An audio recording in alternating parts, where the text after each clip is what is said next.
Hey everybody, if you are a craft fair vendor who also happens to have a website, what if I were to tell you that there is one website page that you should be adding that will help not only with your in-person craft fair sales, but also your website sales? Hi, I'm Bill from the Craft Fair Insider, and I've been selling both online and in person since around 2016. And I wanted to share some ideas with you because, well, I have some thoughts. Hey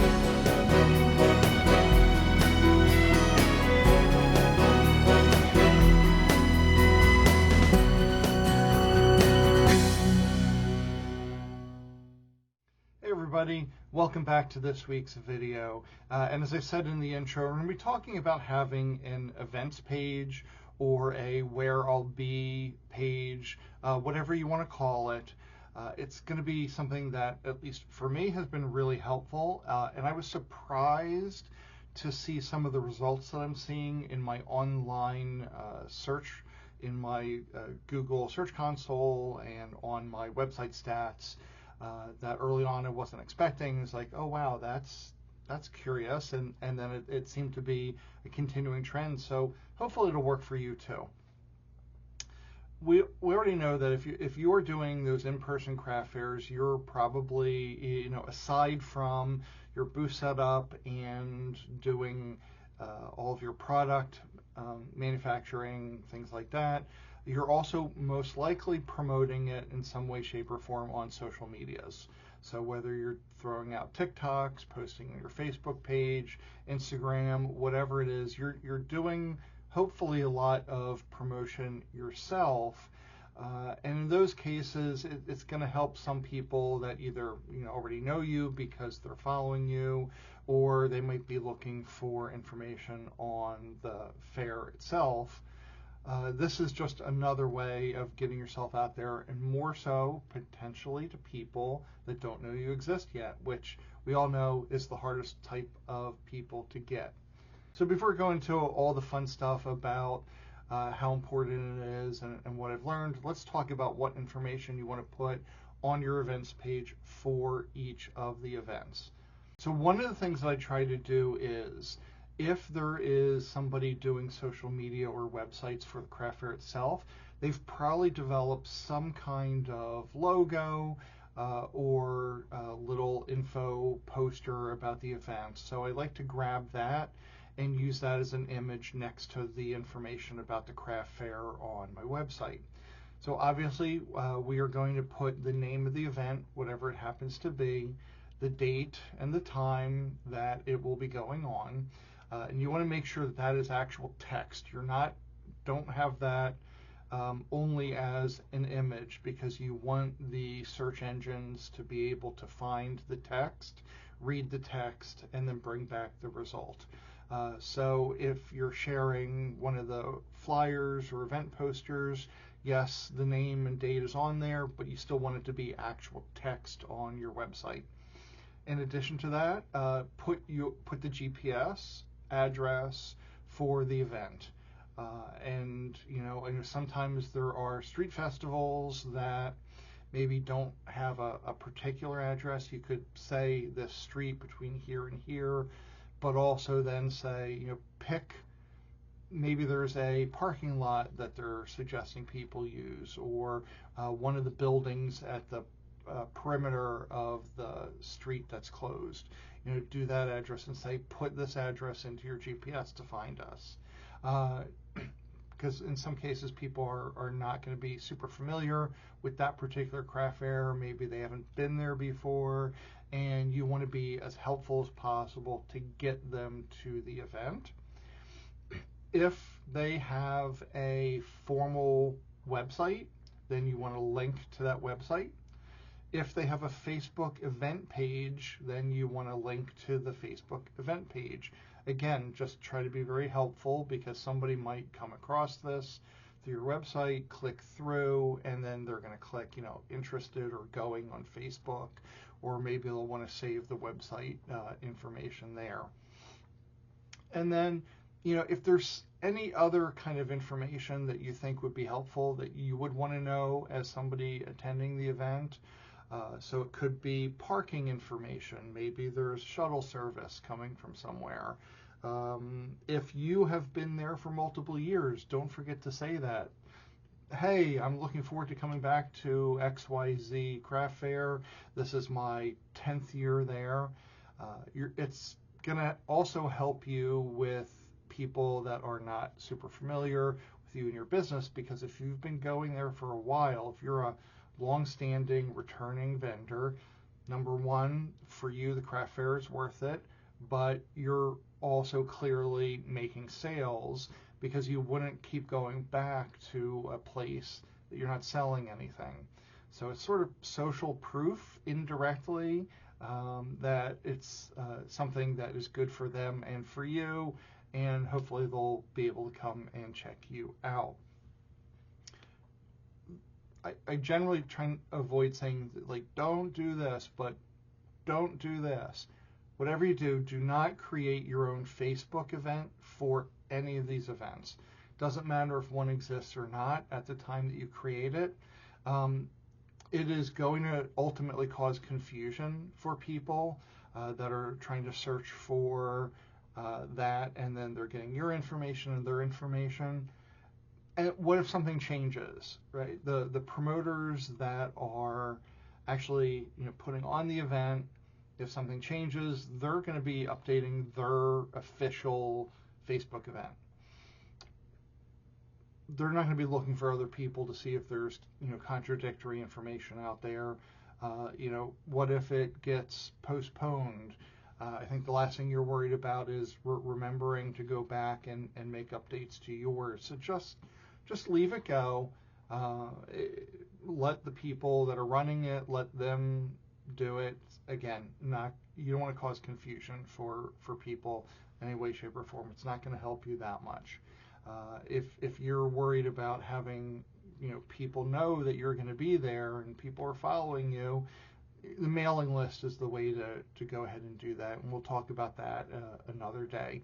So right now we're just going to talk about your events page on your website, hopefully.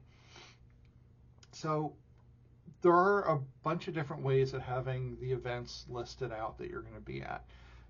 It's going to show you're a real business. In a way, it's social proof. Hey, I'm going to be at these 10 places. All these 10 places exist.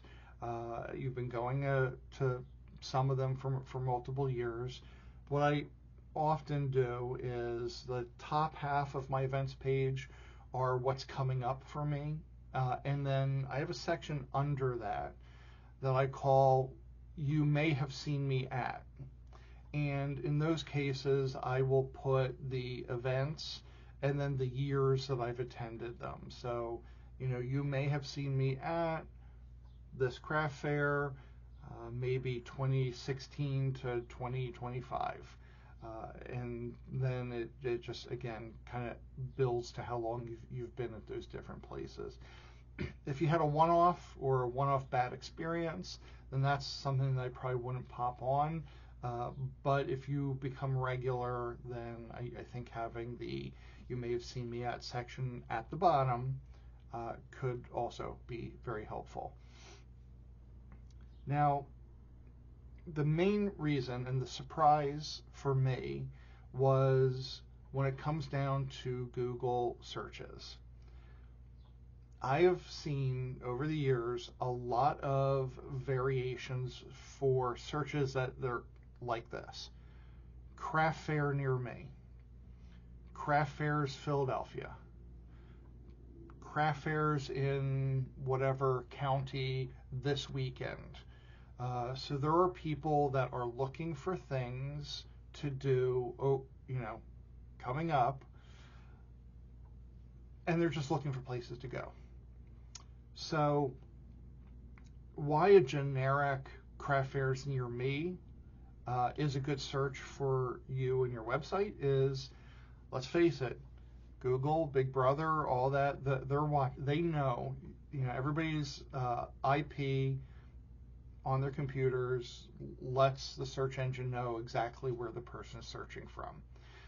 So I could say craft fairs near me without saying Philadelphia, Pennsylvania, which is where I'm currently at, and it will know, and it'll bring back craft fairs in Philadelphia.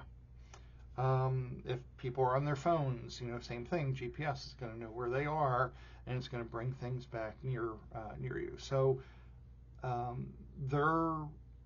don't know anything about you.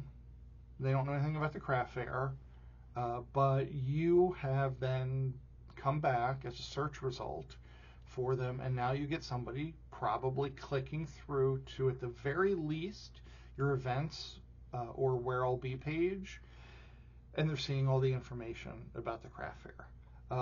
Now they could do multiple things. They could maybe bounce off or do another search for the event. They might click on the link out that you have to go to the official page, or while they're there, they could bounce around your website and see what kinds of things that you are selling, and then who knows, because of that, they may seek you out at the craft fair, and you might get a sale off of that.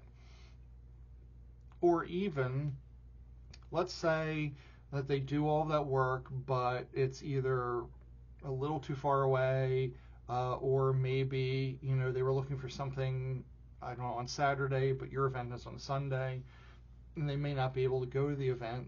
They could bounce around your website, see what you're selling, and possibly do an online order in that case. So you can really end up having traffic coming to your website based off of a simple craft fairs near me this weekend search, and it could be a great benefit. And then, even if they don't necessarily buy anything from you, and they find out that show is going on, and then they go to the event, they're going to walk past your tent at some point, and they'll be like, oh, isn't that the one that I found out about this from? They're going to feel maybe possibly a slight bit of an obligation to at least stop by and see what you have. No sales are ever guaranteed, but getting them in the door is a great first step there. The other thing is sales after the craft fair. So if somebody is after the fact searching for the craft fair name, some promoters do have a list on their websites that says, here's all the crafters that are at the event. Some don't. A lot don't. Some of them, if they're really, in my opinion, special and my favorites, they'll even have links out to your either social media or to your website. Those are like gold star craft fair promoters. If any of you are listening, just want to say thank you. But some of them just have the bare bones out there that the event is happening. There's 125 vendors that are going to be there, and come on out, and that's it. So somebody may be searching after the fact because they remember that there was a whatever candle vendor, jewelry vendor, for me, ornament maker that was at the event. They can't remember the name. They didn't think to get a business card, whatever the reason is, and they're doing a search after the fact. So if you have that craft fair on your events page, then they're going to eventually find you. And that could very well lead to additional sales, or maybe you were out of something, or you were running low on something, and you tell them, oh, well, there's my website, and you can order more, or I'll make them for you and get them out, whatever it is. So it's again, just a real easy way of getting connected to people that otherwise you would not have been connected to.